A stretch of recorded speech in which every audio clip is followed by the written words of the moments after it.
Hello, I'm Terry David Mulligan, and this is Mulligan Stew podcast, music, film, food, and wine. This week, it's music, it's art. It's a guy named Tom Wilson, who in his 50s, when we all thought we knew him, as he says himself, I thought I was a big, sweaty Irishman. And then I discovered one day I was a big, sweaty Mohawk, and he laughed like crazy. I mean, if you read the book, Beautiful Scars, you'll know the whole story behind how he discovered who he really was. Tom Wilson learned that the parents who raised him were not his birth parents. In fact, he was adopted, and that his biological mother and father were Mohawk from the Kanawake Reserve, just outside of Montreal. You can imagine the profound effect this had on him. He wrote that book called Beautiful Scars, the autobiography. Very truthful, very colorful, just like the man himself. We know Tom Wilson, I hope you know Tom Wilson, from his music with Blackie and the Rodeo Kings, and his solo career, which sort of hung a right in the form of LeE HARVey OsMOND. And Tom is here to talk about LeE HARVey OsMOND's fourth album, and it's called Mohawk. I mean, if this happened to anyone else, I'd be concerned, but it's Tom Wilson. He takes everything that happens to him and turns it into art, whether it's painting, whether it's writing that book, whether it's singing songs, writing with other people. He lives it. And so an interview with Tom Wilson is just life-affirming. It's fantastic. You come out of the room highly charged and ready to go, kicking down doors. One of the tracks we're going to play for you is 40 Light Years, which had been a hit and got lots of play for Colin James, who he co-wrote with. He said, 40 Light Years is a cannonball prayer straight from my mother's longing heart. And Mohawk, the album, is a timeless quest for bonding and the nagging desire for freedom, all disguised in a groovy 3-minute and 24-second burning saunter. I write these songs because I have to. I finally earned that right. They often get dismissed as an offering from some veteran rocker. Allow me to mess with that idea right now. Ladies and gentlemen, a glorious conversation with Tom Wilson. As promised, he is Thomas Wilson. Actually, it's not Thomas, it's Tom Cunningham Wilson, but we don't do that in the land of three-name people. Tom Wilson, storyteller, LeE HARVey OsMOND. It's his fourth LeE HARVey OsMOND album. I can't believe it's his fourth. Hello, Tom. Oh, my God. 10 years. Well, and truly, and there's been a dialogue going on, even you've been part of it, and that is when you started this LeE HARVey OsMOND, was it a one-off, you and Timmons? Was it you as a solo personality getting away from being Tom Wilson and being somebody else? Or did you just make it up? Was it goofing around and now it's serious stuff? Well, I'll tell you something about, trying to make art is never goofing around, and yet it is. It's always goofing around because you're trying to find a place for your ideas to live. With Michael, I've been wanting to work with Michael since I heard the Trinity sessions, because I recognized that that's how songs, those were songs being performed, being written, and also being interpreted by people who brought absolutely no speck of showing off and no ego to the process. Mm-hmm. They were basically treating songs the way I felt they needed to be treated, in the spirit of, the Townes Van Zants and John Prines and Son House and Lightning Hopkins and on and on and on, right? So there was 19, and that time I really wanted to, I listened to that record, and that's how I wanted to recreate music, because when I put Junk House together in the 90s, I put it together inspired and based off of 4 records, and that was the Cowboy Junkies Trinity Sessions, mm-hmm. Daniel Lanois' Acadie, wow. Muddy Waters' Folk Sinner, and Miles Davis' Kind of Blue, because they were all records that you could put on and basically live right inside the music without being distracted by somebody trying to show off. Yep. I mean, you think about Kind of Blue, you've got John Coltrane, Miles Davis as a soloist, and not one point in that record do you get distracted from the beauty of the tone that's set by somebody, showing off. There's no showing off. So that's what I did. That's what I wanted to do with Junk House, 1991. That's what I wanted it to be, and we went and did that, and we were introspective and we were performing the songs, and nobody in Toronto at that time had anything to do with us. We basically got ignored. And then we started getting drunk and taking a lot of pills and getting in fights on stage and setting our stuff on fire. And, basically, it was a bit of a circus. And all of a sudden, we got signed to a big record deal off of that. And I never got to go back to the idea of actually performing and writing and recording songs the way I had originally wanted to. So it took quite a long time. It took until 2008 before Michael Timmins asked me to come and record with him, and it was like, wow, finally, this is it. And when we got together, we were just kindred spirits, and our reference points were all coming from the same place. And believe it or not, it was coming from, Muddy Waters' Folk Singer. That's an album that he loved. He grew up listening to Canadian folk music the same way I did. The David Whiffins and the Willie P. Bennetts were all essential listening to Michael Timmins. So it's like, okay, well, this is a brother. This is blood on blood, So, and that's how the relationship has gone for 10 years. And we make records that there's absolutely no chance of getting any radio airplay off these records, although we've been lucky enough to get a little bit, by people, by some kind stations around the world. But it's originally was music about addiction, Indigenous land rights, prison. These things were not, kind of mainstream folk music, I guess. They weren't trying to pretty themselves up for the radio. And I have to say that even with this new record, Mohawk, which is music inspired by my own book, Beautiful Scars, we're not trying to pretty anything up for anybody. We're not trying to sneak in there and try and get a lot of airplay. We're just hoping that people like the record. Just for the record, by the way, just for those of you who want to be interviewers down the road, I asked one question. We're now 6 minutes into an interview with Tom Wilson, LeE HARVey OsMOND. It's the fourth album. It's called Mohawk. You knew it would be called Mohawk. At least it didn't surprise me in the least. By the way, the cover, the long road home to Kanawaki, which is your work, at its very center is a cross. Actually, there's three. There's the two on the shoulders and one right down the middle of the chest. Yeah. Where are you in religion these days? It's an interesting question. The back end is an interesting question. The question you didn't ask is why are the crosses on a Mohawk warrior? Well, those are traditional. Those are all traditional Mohawk body art from the warriors directly from Ganawage, the reserve that my family, my ancestors are from. So where I am as far as I'm discovering things, Terry, that still the story of finding my identity, and I have found my identity in so many ways, but it's still coming together. I got invited to, this is going to be another 6 minutes for you, by the way. I got invited to a ceremony at the Longhouse in Ganawage on January the 6th. Right. I went up to Ganawage, and it was the ceremony of turning over the ashes of the fire. You literally have a paddle in your hand, and you get in line, and you meditate, and you turn over the ashes. So you're basically saying goodbye to the past year, and you're turning over the embers to start a new journey. Right? A very important ceremony at the Longhouse tradition. And what I noticed there was something that I never saw growing up in church, in the Blessed Sacrament and later on St. John United in Hamilton, which was you didn't have to earn your stripes. Your faith and who you are, you're born into without having to prove anything to anybody. When I was a kid growing up in church, I had to earn my first communion.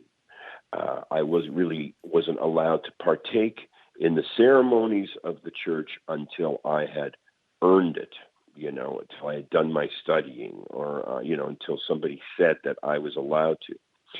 In the Longhouse, January 6th, when I was there, I'm a 60-year-old man.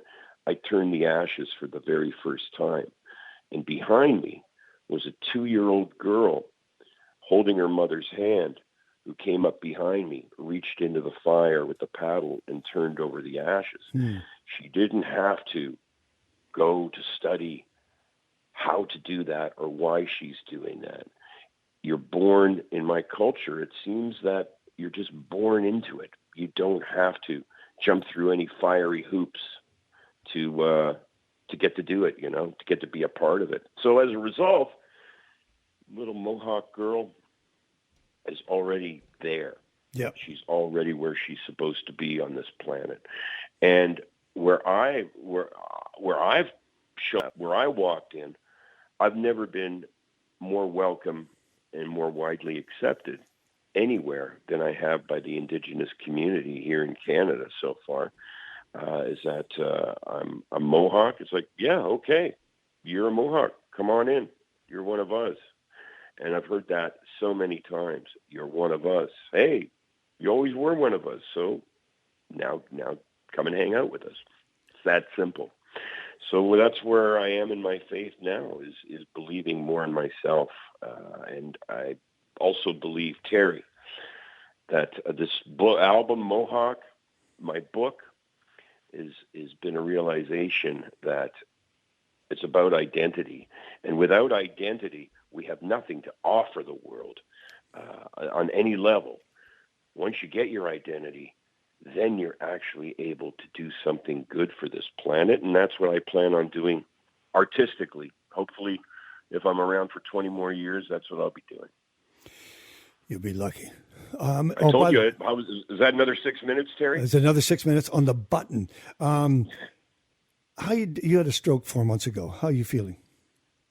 I feel pretty good. My memory, things are, were a little shaky there for a while. I was driving home from a literary festival in November. I was coming down the 400 here in Ontario, just north of Toronto. Coming down the 400, heading towards 401, and my left arm fell off the steering wheel of my truck, and I thought, well, that's kind of weird. And then when I went to lift it back up on the steering wheel, it weighed a ton. I could hardly move it. So I realized that something was going on, and so I drove all the way home with one arm, and then I went home and had a shower with one arm. I don't know if any of you've ever tried that, Terry, but it's a challenge. So I had a shower with one arm because Bunny Wilson always said, you never go to the hospital or the doctor with a dirty arse. So I went home and had a shower, and then I went to emergency, and they said, well, you've had a I guess they call it a mini stroke, which, by the way, losing your left arm for 4 hours, there's nothing mini about that. So now I'm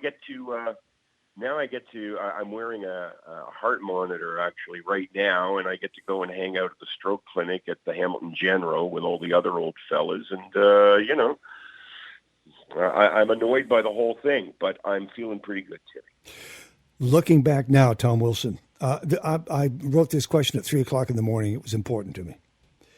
Looking back, were there things about you, thoughts, actions, things you did, places you were, places you found yourself in, dark places, that can now be explained by knowing your Mohawk heritage?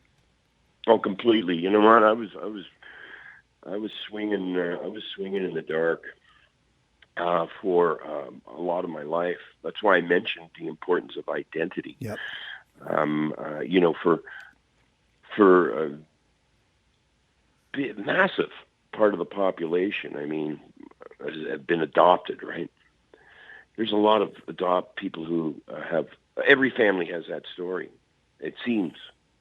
From my experience out doing my readings from my book and talking about, the story of finding out that I'm not a big, puffy, sweaty Irish guy. I'm actually a big, puffy, sweaty Mohawk guy. That explains a lot. of me, my own personal struggle, which, by the way, is in no way a sob story, but it is, in fact, answers a lot of questions about how I was struggling to land on my feet almost every day, And I always knew something was wrong. I always knew that I wasn't where I belonged. And when you're not where you belong, you basically, burn every bridge behind you as fast as you can, so you don't have to go back there. Hey, Tom? And I managed to burn a lot of bridges in this industry. Hey, Tom. Yeah. Is it fair to say you think like a Mohawk now? And what does that mean if you do? Well, I think I always have. I got to tell you, I always have, and it has to do with. I'm writing a second book, by the way. Yeah. And I'm not plugging my second book right now because it's not going to be done for another year and a half. Anyways, Blood Memory. I've been a Mohawk my entire life. It's just that nobody told me that I was. So Blood Memory came out of me. I've been painting images similar. All my images are very similar. They're all very, very simple ideas, my paintings. And my daughter, like 15, 16, 17 years ago, said, Dad, these look a lot like Iroquois Falls faces. This looks like indigenous art, Dad. You should think about what you're doing because, I'm a white guy painting like an Indian. Yeah. How's that? Yeah. That's nothing cool about that. And as it turns out, 6 years ago, I found out that I am a Mohawk. So when I went back to painting, I realized that my culture, being a Mohawk, has been coming out of me since 1997 when I started painting. And so what else has come out of me in my attitude, things that make up who I am, the things that make up who I am that, you can't put your finger on it, but it's like, yeah, you know what? I kind of know when I have an idea when I'm being lied to. I have an idea, Sure. Who I want to be around. And I've never really had a lot of problem, dealing with the gymnastics of those conflicts over the years. And that seems like a very Mohawk thing. If you meet my sister, she is no bullshit, man. He is Tom Wilson. The LeE HARVeY OsMOND album is out now. It's called Mohawk. We're going to play the track in just 2 seconds here. It's the 4th album. I want to trade you Blood Memory for Blood Memory. Yeah. My father was a game warden. Yep. And he had beautifully prepared deer skins that he had someone do for him. There was nowhere to put them except my bottom drawer in my bedroom. As a result, all of my clothes smelled like smoked deerskin. Yes. And to this day, when someone walks by me with smoked deerskin on in any capacity, I'm like a hound on a raccoon. I have to go and ask them, where did that come from? Where is it? What is it? It's astonishing how it hits me directly in the heart. Uh-huh. Oh, yeah. Yeah. So, Blood memory is very real. So, I'm going to investigate that a little more over the next couple of years. Okay, the track Mohawk. It reminded me a bit of Somewhere Down the Crazy River, because that also with the Robbie, that also starts with a spoken intro, and you're sitting in the back seat of a car on your way to meet your sisters Lynn and Tracy. It's a great opening to an amazing track. Yeah. It's the truth. Well, the truth always is the best. So let me play it, and then we'll talk about the rest of the album in a second. This is the title track from Mohawk.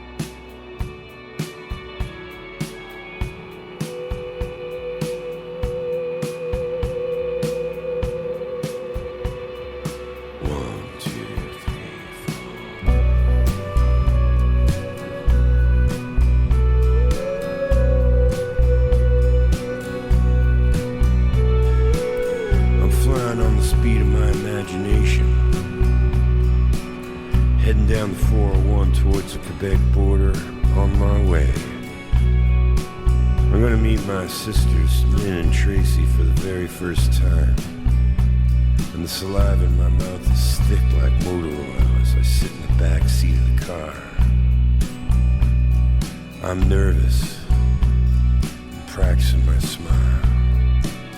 I stare in the rearview mirror and slowly, silently mouth the words. From a Mohawk baby to a Mohawk man, here I stand, here I stand. Yeah, yeah, yeah, yeah, yeah. I'm a Mohawk man, and the car rolls on, the car rolls on. I'm on my way to the mystical land of my missing family, Ganawageh, the patch of freedom that lies beneath the Mercier Bridge, the home of my mother, my father, and my ancestors, the land of shapeshifters, cornbread and steak, ironworkers, and all the legends that came to life in stories and gossip around my kitchen table when I was just a little kid. From a Mohawk baby to a Mohawk man, here I stand, here I stand. Yeah, yeah, yeah, yeah, yeah.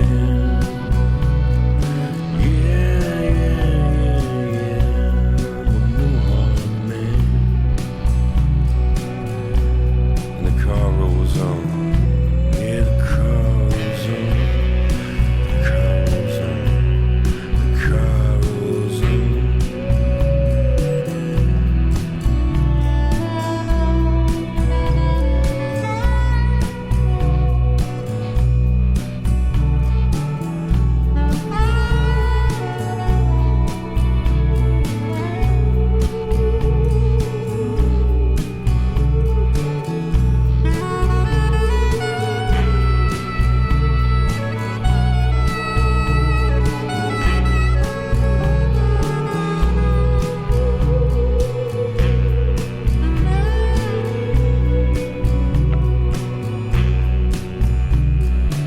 I look out between the front seats, out through the windshield, and the fog that I've been living in my entire life begins to lift.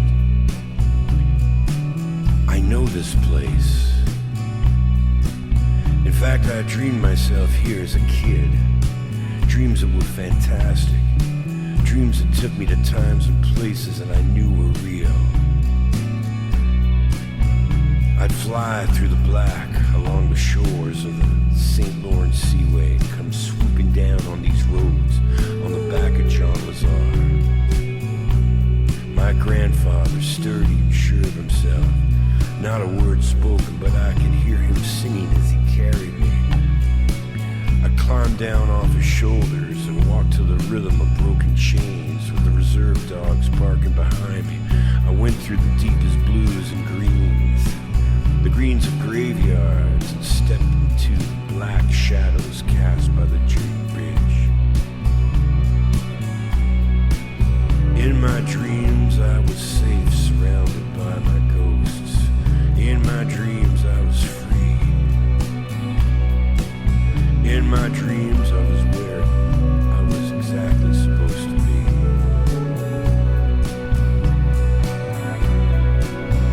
From Mohawk baby to Mohawk man, here I stand,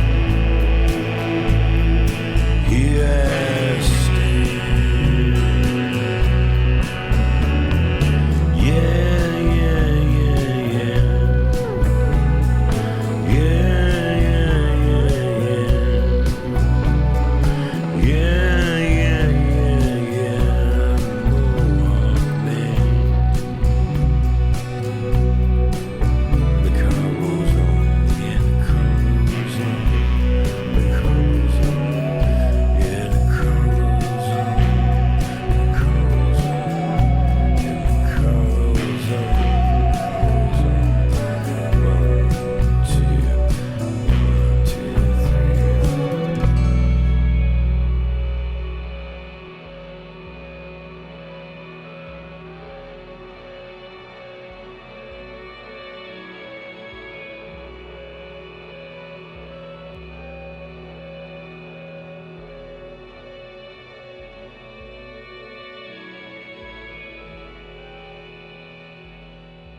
Let me just ask you about, first of all, the people you were in the studio with.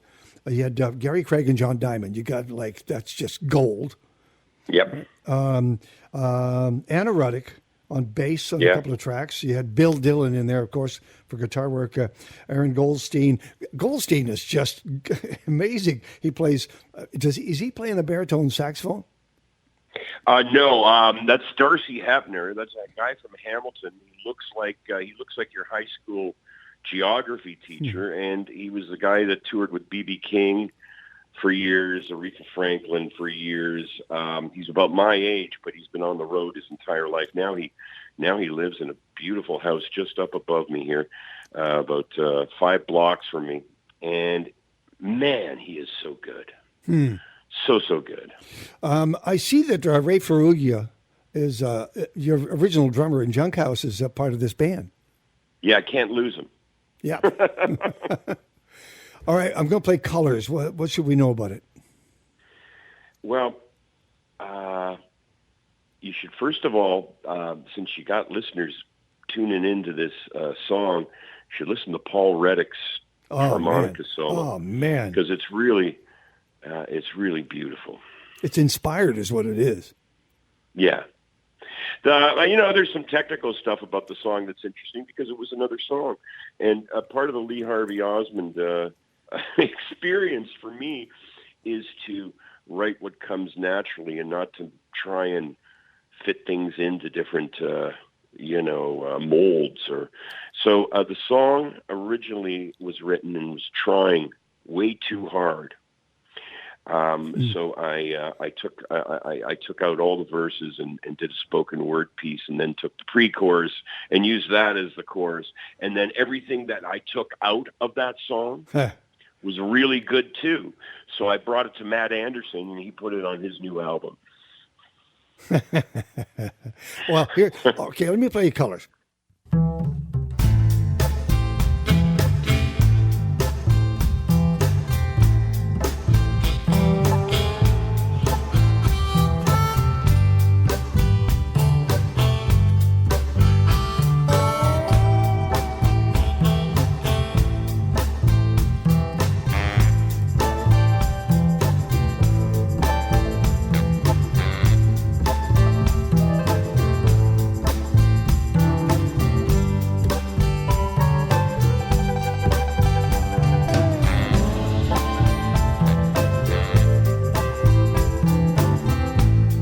Sometimes I get the feeling she's whistling my name, waiting patiently for me to come upstairs, rough me up with her sharecropper fists, stare me down with her devil dog eyes till the sun comes up.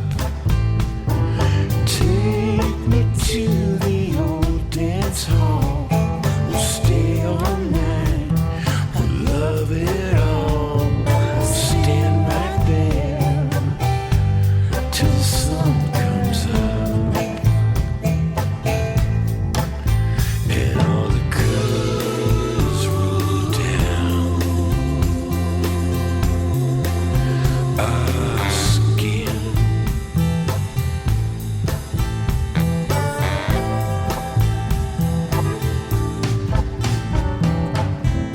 She's got her wires humming all around me, and a little band of gold playing everywhere I go. She makes me hold up the sky one cloud at a time and keep that burning ball in place at the end of my finger. I'm a stranger here in my hometown, can't roll away her heart of stone, heart of stone goes on and on. And all the colors roll down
Okay, so now that we got colors out of the way, let's talk about 40 Light Years. Susanne in there with great vocals. I played it when, of course, it came out on Colin James's album. And didn't he win big at the Blues Awards? You see, he picked up 6 awards the other night? Yeah, I know. I'm so proud, so pleased. But yours is... You're a different take, of course, on 40 Light Years. Is this the way you originally heard it? Yeah, well, I originally heard it. I mean, listen, let me just start by saying I'm a giant fan of J.J. Cale's. I played with him, actually, at the Vogue Theatre years ago in Vancouver. But it's funny because people have said, oh, sounds like J.J. Cale. It's like, yep. Sure does. What are you trying to tell me here? It's that I don't already know. There's an ode to J.J. Cale in that song, and that's what I brought when I started writing it. That's what I brought to the writing session with Colin James and Jesse O'Brien, who also plays with Colin James, also plays with me. And I think that I was just fearless about the roots of the song. How's that? So That's cool. Like I was going to try and hide it. That's the only difference between me and Colin. I found J.J. Cale smoking a cigarette out the back of the Vogue in the back alley there, that alley where you wouldn't go at nighttime. And he's out there smoking. That's where we did the interview. Just a great guy. Yeah. What year was that, Terry? I have no idea. It's a blur. It's truly how's a blur. This? You remember it, so it can't be that long ago. Well, he also signed the album that day. It was an advance copy, so I sort of have it, and it reminds me, and that's why I play it. I play it because of him, of course. So let me play 40 Light Years. This is the 4th album from LeE HARVeY OsMOND. It's called Mohawk.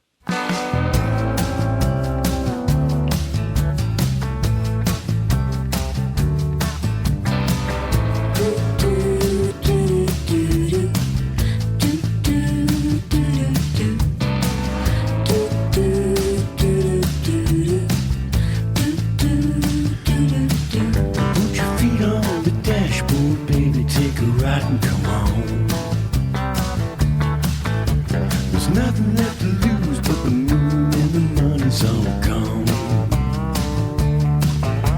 When you get back, get back down. I've been waiting for you all night long. I'd like to get to know you, but you're 40 light years away.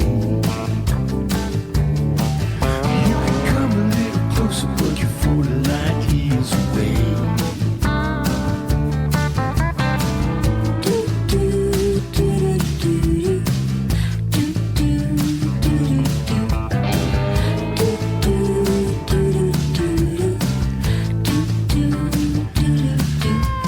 What you gonna do, mama, now that the sun's gone down? Try to find love when you're living in a one-horse town. Had the blues for your mama for 14 days, 'cause there's a hole in the sky and it's here to stay. I'd like to get you back, but you're 40 light years away. I'd like to get to know you, but you're 40 light years away.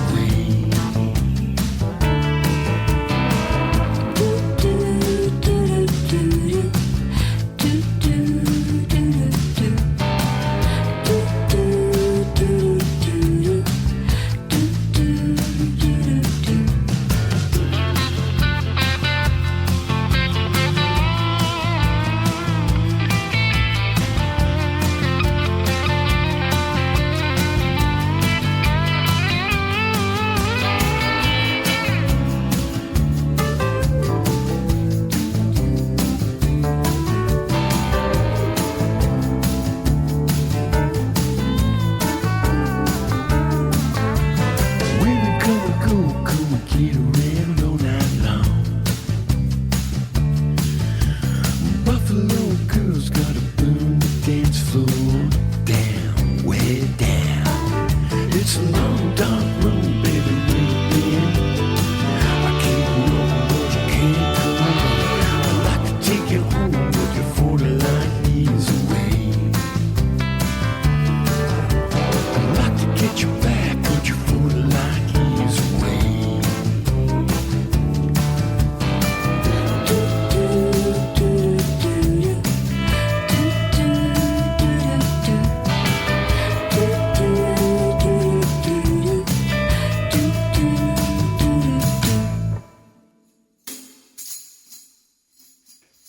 And one more, Tom, if I can, just because they go right in a row. Bam.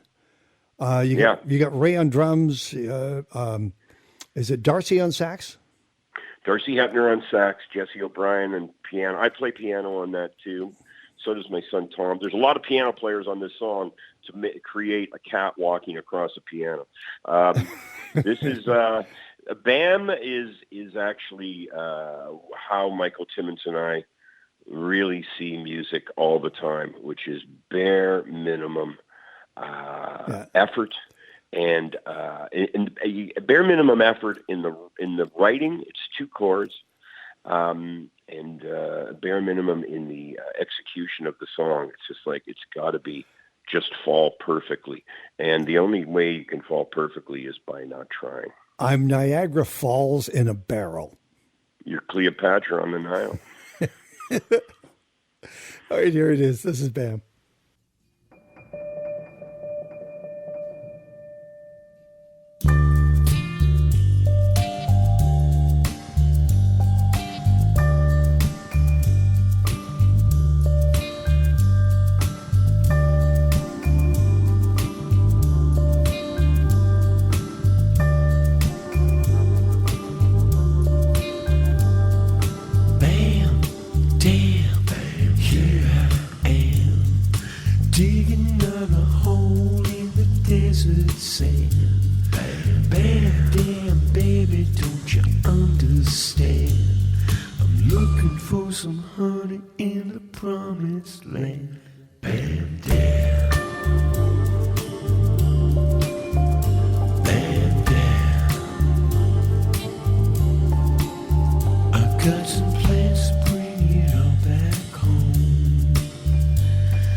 Looking for some honey.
Damn, I said 3, but now I got 4. I got one more here I got to do. Kingdom Come, which is a co-write with Thompson. Way to go. Yeah. And some kid named Colin Linden on slide guitar. That's right, yeah. Yeah, that's a nice combination. And Johnny Diamond and Gary Craig from Blackie and the Rodeo Kings, and Bruce Coburn, and Jan Arden, and on and on and on and on. Also playing bass and drums. Colin Linden on guitar, and Thompson on harmonica and backup vocals. Yeah, I love that song. That was a song that we were playing when Lee Harvey Osmond was touring the U.S., and Thompson and I were doing it as a duo. And when it came to making this record, it was like, okay, well, that's a natural. We've been doing this. This is actually a sound that we have. So it kind of, once again, effortlessly fell into place. I would like to think, anyway.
You got a Cowboy Junkies track in there, A Common Disaster.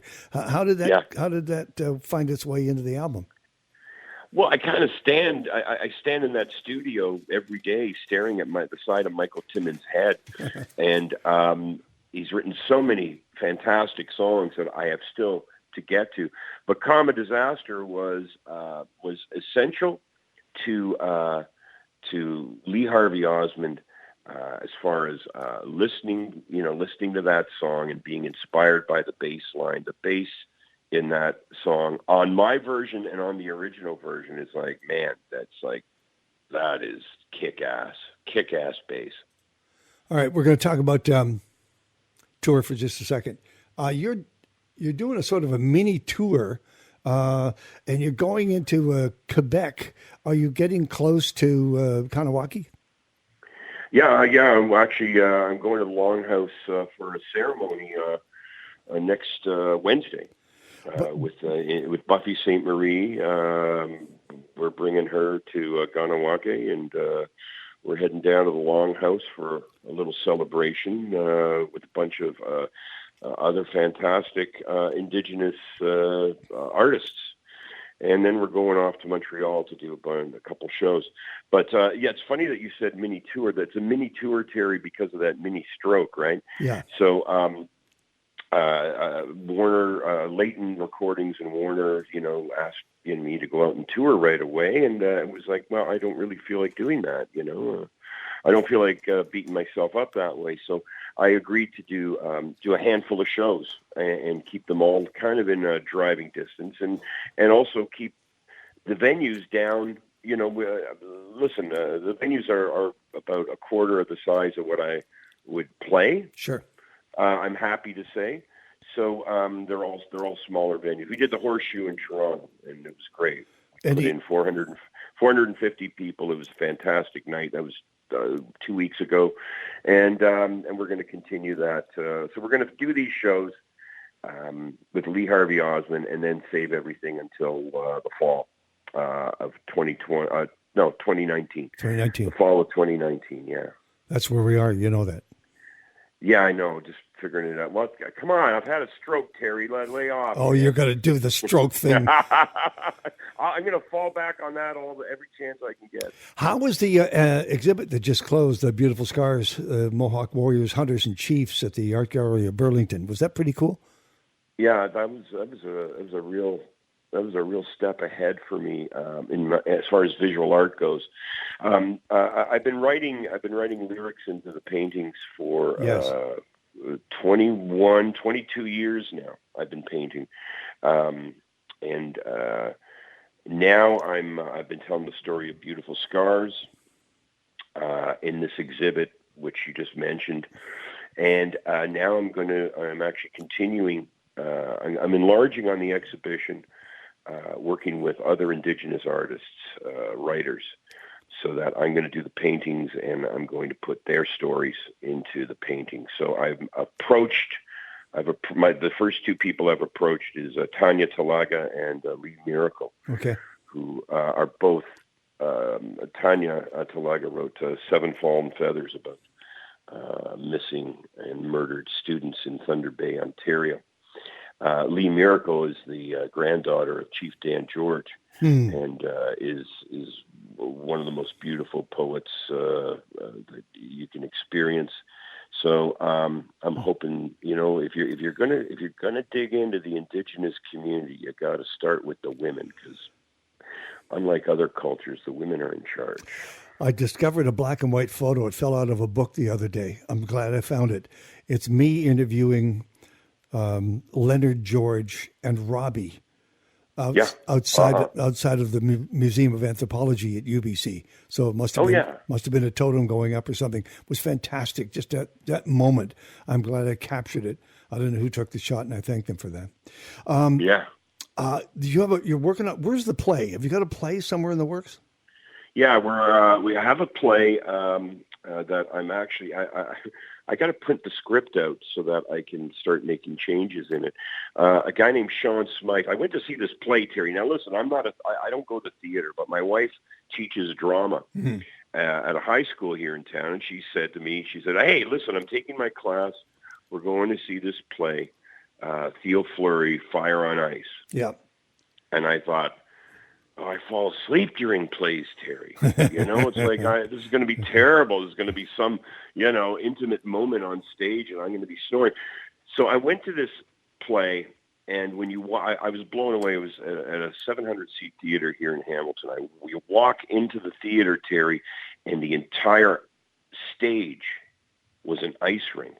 And a guy comes out hops over the boards on skates and acts out a gut-wrenching, insightful, emotional play, 2-hour play on skates on this ice rink, shooting pucks, lifting Stanley Cups, fighting with shadows. And I was blown away by the play, the visuals, and this guy named Sean Smythe.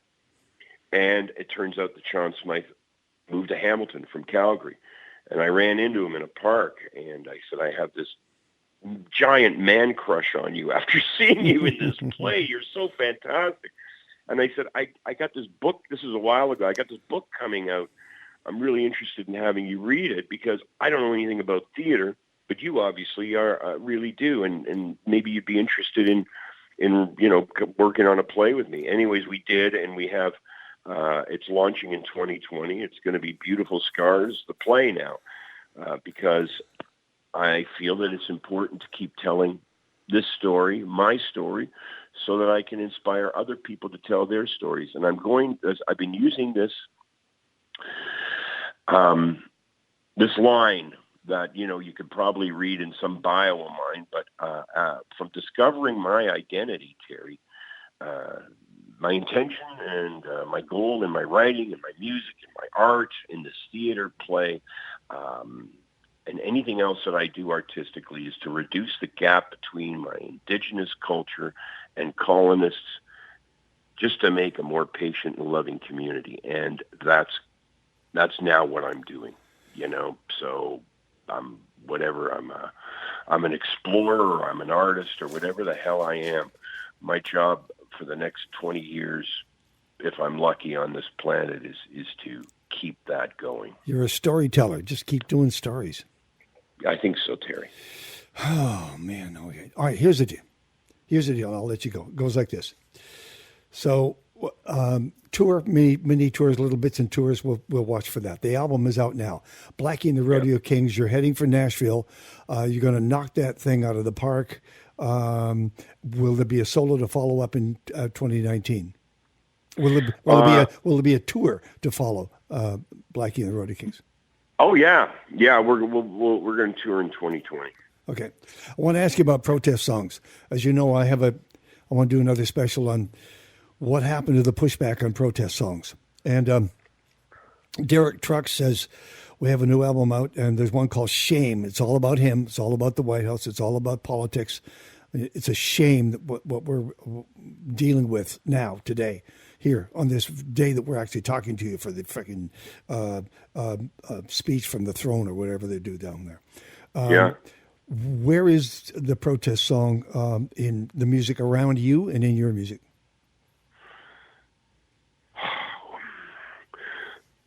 Protest is actually encouragement for people to open up their hearts. Yep. And start showing love and respect and patience with one another, because we can't burn down the leaders that we've put in place. That's not the right thing to do. Attacking one another is not the right thing to do. We're only separating ourselves even more. But my belief, and it's for a guy from Hamilton, I'm about coffee and cigarettes. Well, I'm actually not about cigarettes anymore either. Attaboy, way to go, man. But I believe that if we open up our hearts and walk out the door every day and show respect and love and patience and gratitude to everybody we meet, I mean the guy that's coming to our car at a stop sign or a stoplight to get, a toonie off of us, show that guy respect. Show respect to the person pouring your coffee. Show respect to everybody around us. We're going to make this a better planet, and that is the protest. The protest is to stop being so mean to one another. Simple. Okay. I'm going to throw one of your quotes back to leave under the bus, so to speak. Here's a quote I pulled from somewhere. And this is you talking. I've been playing music for 45 years, writing, recording, performing. It's been uplifting and joyous. Mm-hmm. promoting is a fucking boring thing. No artistic merit in promoting.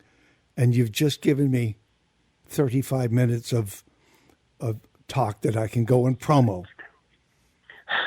Well, we're just talking, Terry. I know we're just talking. I just love the lines. Doug, Yeah, I know. I think about that a lot, and I live by that line. But well, you have to. Picking up the phone and having you at the other end is that's hardly promoting. That's more just like hanging out. And you know what? I'm doing more hanging out in my life than I ever have, so I'm getting away with it. Finding somebody to play you in a play is going to be interesting. I have to grow hair and the beard and all that stuff. I have to walk that walk and talk that talk. I want to thank you for your music. This is a fabulous, fabulous album. Thank you, Terry. He's quite a guy, isn't he? Tom Wilson. LeE HARVey Osmond. The fourth album is called Mohawk, because that's what he is. Not only is Tom painting, working on a Blackie and the Rodeo Kings album, doing one-offs with LeE HARVey Osmond, he's also got if you listened, he's also got a play coming up somewhere down the way, and a second book that may be even more cathartic than the first. One way or another, Tom Wilson is going to be in our lives for quite some time. He is a burning hunk of love with a beard. Thank you for listening, and thank you for subscribing. This is Mulligan Stew, the podcast. I'm Terry David Mulligan.